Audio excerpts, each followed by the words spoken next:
You've told yourself you'd never do it.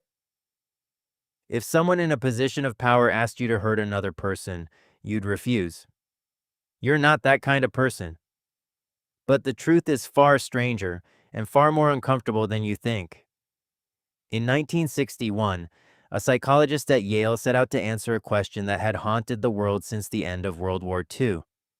How did ordinary people, people with families and jobs and morning coffee routines, end up participating in atrocities? Were they monsters, or were they just following orders? Stanley Milgram wanted to find out, so he built an experiment, a simple one, on the surface. You walk into a lab, you're told you're helping test memory and learning. There's another participant in the next room, hooked up to electrodes. You can't see him, but you can hear him.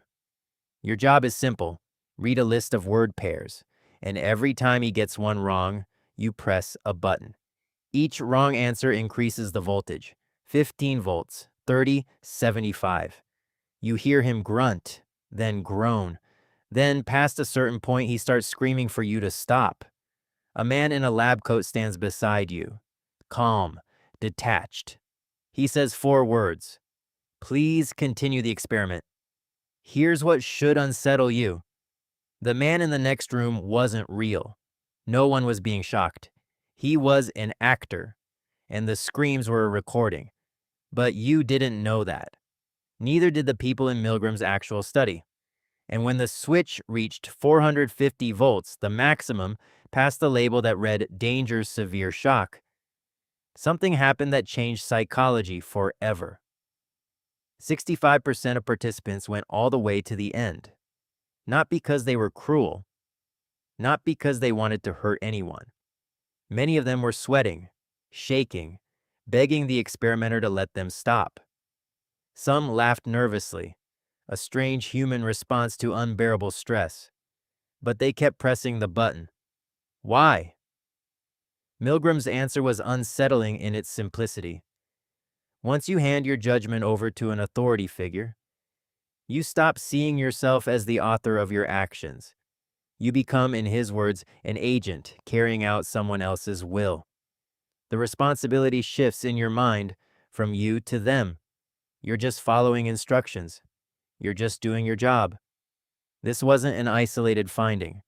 A decade later, the psychologist Philip Zimbardo ran a different kind of test, one that didn't need actors or fake shocks at all. He took ordinary college students, assigned half of them to be guards and half to be prisoners in a mock prison in a Stanford basement, and simply let the roles do the rest. Within days, the guards had grown cruel enough that Zimbardo shut the study down early. No one told them to become tyrants. The uniform did it, the title did it, the system around them did it. You start to notice a pattern here. It's not that authority makes bad people do bad things. It's that authority changes what you even means in the moment. The philosopher Hannah Arendt saw this play out in real life, not in a lab.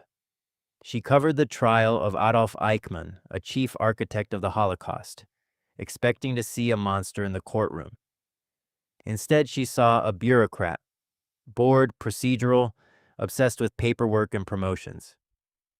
She called it the banality of evil, and the phrase still unsettles people today, because it suggests the scariest part of human nature isn't rage, it's obedience dressed up as duty. So what does this mean for you? You like to believe you're the exception, that you'd be in the 35% who refused, who stood up, who said no. But here's the uncomfortable part of Milgram's data. The number barely changes across different situations, different countries, different decades, different genders, ages, and backgrounds. The percentage stays remarkably stable, which tells you something important. This isn't a flaw in certain people. It's baked into the architecture of the human brain. Think about why. For most of your evolutionary history, obeying group authority kept you alive. A tribe that questioned every command from every leader during a hunt, or a threat, or a migration didn't survive very long. Hierarchy meant coordination. Coordination meant survival. Your brain didn't evolve to constantly weigh moral philosophy against orders from someone in charge. It evolved to trust the person at the top of the hierarchy fast, because hesitation could get you killed.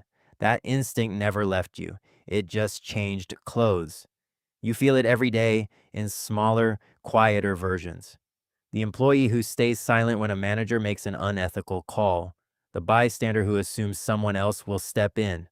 The way a uniform, a badge, or even just a confident tone of voice can make you comply before you've consciously decided to. Milgram didn't just discover something about wartime Germany. He discovered something about your office, your classroom, your group chat. There's a twist buried in his data that most people never hear about, though. Milgram ran variations of the experiment. When the authority figure left the room and gave instructions by phone instead of standing beside the participant, obedience dropped sharply. When the victim was in the same room as the participant, visible instead of just audible, obedience dropped even further. Physical distance from the consequences of your actions made cruelty easier. Closeness made it harder. This is why modern systems of harm rarely ask you to look your victim in the eye. Bureaucracy, distance, and layers of hierarchy exist, in part because they make obedience easier to extract. You don't feel like you're hurting anyone when the harm is abstract, delayed, or hidden behind a screen or a policy memo. Does that sound familiar in a world run by emails, algorithms, and anonymous decision-making? So where does that leave you? Milgram's findings were never meant to be an excuse. I was just following orders is not a moral defense, and Milgram himself didn't intend it as one. What his research actually offers you is more useful than an excuse. It's a warning label for your own mind. Knowing that obedience can override your conscience under the right conditions is the first step to resisting it. Studies conducted after Milgram, including later replications by psychologist Jerry Berger in 2009, found the same pattern held up decades later, across a new generation, in a completely different cultural moment. The instinct hasn't gone anywhere. It's still running in the background of your brain right now. The next time someone in a position of power tells you to keep going, to stay quiet, to not make waves, to just follow the process, pay attention to what your body does. Notice the pull to comply before you've even evaluated whether you should. That pull is ancient. It kept your ancestors alive around firelight and inside hunting parties for tens of thousands of years. But it was never built to distinguish between a wise leader and a dangerous one. That part is still up to you. You told yourself you'd never do it. Maybe you're right. But the only way to know for certain is to understand the very instinct that makes so many people wrong.